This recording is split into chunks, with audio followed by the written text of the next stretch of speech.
नमस्कार, जय श्री कृष्ण। मैं जया गुप्ता। इस वीडियो में मैं माघ मास महात्म्य की तीसरे दिन की कथा लेकर आई हूँ।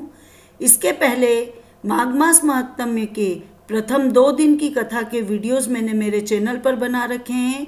आप मेरे चैनल पर जाकर उन दोनों दिन की कथाओं के वीडियोस को देख सकते हैं और कथा को श्रवण कर सकते हैं। तीसरे दिन की कथा के रूप में हम तीसरे अध्याय के पाठ का श्रवण करेंगे। इसके पहले मैं आपको माघ मास के स्नान की विधि बता रही हूँ। माघ मास के स्नान का नियम पौष मास की शुक्ल पक्ष की द्वादशी से लेके माघ मास के शुक्ल पक्ष की द्वादशी यानी 12 तक का लिया जाता है। पर यदि आप चाहते कि आप माघ मास में ही व्रत करें और नियम ले, तो आप माघ मास की एकम से लेके माघ मास की पूर्णिमा तक स्नान का नियम भी ले सकते हैं। माघ मास में स्नान करने वाले व्यक्ति को पृथ्वी पे शयन करना होता है और एक समय भोजन करना होता है। इस नियम में स्नान के साथ साथ ध्यान और दान को भी महत्वपूर्ण और महान पुण्य फलदायी माना जाता है। इसके व्रत करने वाले व्रती को सूर्योदय से पहले उठ के अपने नित्य दैनिक कर्म की जो भी क्रियाएं होती, शौच आदि करके, और अपने उनके शहर में जो भी गंगा जी, यमुना जी या अन्य कोई नदी या तालाब या कुआं या और इस तरह के कोई भी पोखर वगैरह जो भी उपलब्ध हो, वहाँ जाके स्नान करें। और यदि ये सब चीज़ें संभव नहीं हो तो बाथरूम में स्नान करें। जहाँ तक हो सके पवित्र नदी में स्नान करना चाहिए, क्योंकि ऐसा माना जाता है कि नदी में स्नान करने से समस्त पाप दूर हो जाते हैं। क्योंकि नदी का पानी बहता हुआ होता है तो उसके साथ हमारे पाप भी बह जाते हैं, और इसीलिए समुद्र में गिरने वाली नदी में स्नान को सर्वश्रेष्ठ माना जाता है, क्योंकि उसके साथ हमारे पाप भी बह के समुद्र में मिल जाते हैं। त्रिवेणी स्नान सर्वमंगलदाता और मोक्ष को देने वाला माना गया है। माघ मास का स्नान महान पुण्य फलदायी और भगवान कृष्ण की कृपा पाने का एक बहुत बड़ा साधन है। माघ मास स्नान की शेष विधि में आपको अगले कथा के दिन बताऊंगी, अगले दिन की कथा के वीडियो के साथ बताऊंगी। अब हम देखेंगे माघ मास महात्म्य के तीसरे दिन की कथा। तीसरे दिन की कथा में हम देखेंगे मुनि वशिष्ठ का राजा दिलीप को मणि पर्वत के विस्तार के वर्णन की कथा का वृत्तांत। इसके पहले दूसरे दिन की कथा में हमने देखा था कि राजा दिलीप बेखानस मुनि से माघ स्नान के पुण्य को फल को पूछते हैं। तो बेखानस मुनि उनसे कहते हैं कि आप कुलगुरु वशिष्ठ जी से इसका पुण्य फल पूछिए।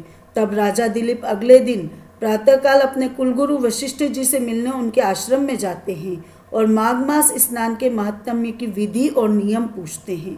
तब महर्षि वशिष्ठ जी कहते हैं कि जो स्त्री पुरुष बड़े बड़े दान किए बिना, कठिन व्रत किए बिना फल की कामना करते हैं, उन्हें माघ मास में स्नान करना चाहिए। माघ स्नान करने से मनुष्य महान राजा बनता है। माघ मास से यज्ञ, तप और दान से अनंत फल की प्राप्ति होती है। माघ स्नान करने वाले स्वर्ग से वापस नहीं लौटते हैं। इसके बाद वशिष्ठ जी उनको एक कथा बताते हैं कि एक समय 12 वर्ष का अकाल पड़ता है और प्रजा दुखी होकर इधर उधर चले जाती है। तब भृगु ऋषि हिमालय पर्वत पर जाते हैं और वहाँ वे मणिकूट नाम के पर्वत पर जातेंगे। वह पर्वत प्राकृतिक सुंदरता से भरपूर था। वहाँ तरह तरह के वृक्ष थे और वहाँ पे तरह तरह की मणियाँ और रत्न वगैरह थे। उनको देख के अब राजा बोलते कि हे भगवान, जब सब सिद्धियों का निवास स्थल और अनेक आश्चर्यकारी बातों से यह पर्वत कितना ऊंचा, कितना लंबा चौड़ा है, सो सब आप मुझे बताइए। तब ऋषि बोलते कि वह पर्वत 36 योजन तो ऊंचा है, इसकी चोटी 10 योजन चौड़ी है और नीचे जड़ में भी ये 16 योजन चौड़ा है। और वहाँ पे हरिचंदन, आम, मदार, देवदारू, सरल और अर्जुन के वृक्षों से वह पर्वत सुशोभित है। काल, अगरू, लवंग के वृक्षों और लता गुहों से और कुंजों से वो पर्वत शोभायमान है, जो सदा फल फूलों से परिपूर्ण रहता है। जब दुर्भिक्ष यानी अकाल से पीड़ित होकर भृगु जी उस सुंदर पर्वत की छटा को देखते हैं तो उनका मन प्रसन्नचित हो जाता और वो वहीं रह के कंदराओं में, वन और उपवन में रह के और बहुत दिनों तक तप करते रहते हैं। हे राजन, एक दिन उस पर्वत पर से विद्याधर यानी एक स्त्री पुरुष का जोड़ा उतरकर भृगु ऋषि के आश्रम में आता है और दुखी होने के कारण वो उनके पास आके मुनि को नमस्कार करता है। तो उनको देख के भृगु ऋषि जी बहुत ही सुंदर शब्दों में उनसे बोलते हैं, हे विद्याधर, तुम दोनों दुखी क्यों हो? अपने दुख का कारण मुझे बताइए। तब ऋषि के वचन सुन के विद्याधर बोलता है, हे तपस्वियों में श्रेष्ठ, मेरे दुख का कारण सुनिए। पुण्य के फल से मुझे स्वर्ग मिल गया, देव शरीर भी प्राप्त हुआ, फिर पता नहीं किस पाप कर्म के कारण मेरा मुख व्याघ्र जैसा हो गया और इस कारण से मुझे शांति नहीं मिलती है। मैं बहुत ही व्याकुल रहता हूँ और ये मेरी पत्नी अति स्वरूपवती, मधुर वाणी बोलने वाली, कल्याणी, नाचने गाने में अत्यंत चतुर, सब लक्षणों से युक्त है। इसने अपनी कुमार अवस्था में ही 7 सुरों वाली वीणा बजाकर मुग्ध भाव से सुरीले कंठ से गाकर गीता रसाभिज्ञ नारद जी को संतुष्ट किया था। कुबेर को भी इसने अपनी वीणा के बजाने से प्रसन्न किया। इसकी वक्र गति से स्निग्ध पंचम स्वर को सुनकर शिवजी भी रोमांचित हो गए। इसके समान स्वर्ग में दूसरी कोई भी श्रेष्ठ नितंबनी स्त्री नहीं है। कहाँ यह चंद्रमुखी सुंदर स्त्री और कहाँ में व्याघ्र मुख वाला मनुष्य। इससे हे ब्राह्मण, यही चिंता मेरे हृदय को सदा जलाती रहती है। तब वशिष्ठ जी बोलते हैं, विद्याधर के ऐसे वचन सुनकर त्रिकाल दृष्टि भृगु जी हंसकर बोले, हे विद्याधरों में श्रेष्ठ, सुनो, कर्म के विचित्र फलों से ज्ञानवान भी मोहित हो जाते हैं। जैसे मक्खी के पैर विषम विष के समान होते हैं, उसी प्रकार कर्म का फल भी दारुण होता है। कभी छोटा सा पाप भी दुखदायी हो जाता है। माघ मास की एकादशी के दिन उपवास करके द्वादशी के न आने से पहले ही तुमने अपने शरीर में तेल लगाया था, इसी कारण से तुम्हारा मुख व्याघ्र का हो गया। स्वच्छ एकादशी के दिन उपवास करके द्वादशी को तेल सेवन करने से प्राचीन समय में राजा पुरुरवा को भी कुरूप शरीर मिला था, जिसे देख के वे बहुत दुखी हुए थे और हिमालय पर्वत पर देव सरोवर के किनारे पे गए थे। वहाँ प्रीतिपूर्वक शुद्ध स्नान करके कुशा के आसन पर बैठ के घनश्याम कमल नेत्र वाले शंख चक्र गदा पद्म पीतांबर कौस्तुभमणि और वनमालाधारी भगवान श्री हरि का राजा ने जितेंद्रिय होकर हृदय में चिंतन किया और 3 मास तक निराहार रहकर उनका दारुण तप किया था। तब भगवान श्री हरि 7 जन्मों के तप के बराबर भगवान विष्णु राजा के थोड़े से ही चिंतन से प्रसन्न हो गए थे और माघ माह की शुक्ल पक्ष की द्वादशी को मकर के सूर्य में भगवान ने प्रसन्न होकर अपने शंख से राजा को पवित्र किया और उसके तेल लगाने की बात याद कराते हुए भगवान ने उसे बहुत ही सुंदर रूप दिया था, जिसके रूप को देखकर देवनायिका उर्वशी भी उसको चाहने लगी थी। इस प्रकार वर पाकर राजा अपने पुर को चला गया था। हे विद्याधर, इस प्रकार की कर्म की गति को जानकर तुम क्यों दुखी होते हो? यदि तुम इस दैत्य रूपी कुरूपता से पीछा छुड़ाना चाहते हो तो पुराने पापों को नष्ट करने वाली मणिकूट नदी के पवित्र जल में माघ मास में स्नान करो, जहाँ ऋषि सिद्ध और देवता इत्यादि निवास करते हैं। मैं तुमको इसकी विधि बतलाता हूँ। तुम्हारे भाग्य से माघ मास आज से 5वें दिन में आएगा। पौष माह की शुक्ल पक्ष की एकादशी से लेके माघ मास की शुक्ल पक्ष की एकादशी तक 1 महीना पृथ्वी पे शयन करो और निराहार रहकर त्रिकाल स्नान करो। सब प्रकार के भोगों को त्याग करके और जितेंद्रिय लेकर तीनों समय विष्णु भगवान का पूजन करने से तुम सब पापों से छूट जाओगे।